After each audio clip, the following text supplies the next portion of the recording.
Weekly Forex outlook for Sunday, May 11th to Friday, May 16th. I'm going to be breaking down my 5 main currency pairs with 2 oils, WTI and BC, OUSD, gold, NAS, US30, and S&P. Start us off with DXY. DXY coming off a weekly area of demand, going to the upside. H3 is bullish. H1 has been bullish. So a lot of the pairs with the USD as the second base currency are going to be going to the downside or maybe coming off a weekly area of supply, the same way how DXY was counter-correlating coming off a daily area or weekly area of demand. GJ looking like it's finally going to take out that weekly area of supply I had labeled, still in a range. Obviously, H3 bullish order flow, H1 has been bullish order flow as well, right? Asia all the way to pre-New York and NYSE open. GJ has been going to the upside. So let's see what happens. GU coming off that daily and weekly area of supply. I was talking about, right? DXY is coming off a weekly area of demand.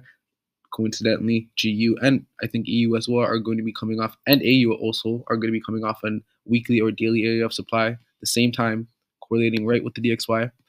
EU, same thing, coming off a weekly area of supply, right? Beautifully coming it off, hitting that 50% of my demand area. AU, same thing. AU still in a range, but overall coming off a daily area of supply. Now rejecting from a daily area of demand, so just in a range. Let's see what happens. UJ coming off a weekly area of demand, same way with the DXY, right? USD, first base currency, so trending to the upside. H3 is bullish, H1 is bullish as well, right? Gold just been going and making new all-time highs. I'm in sells from 33.40.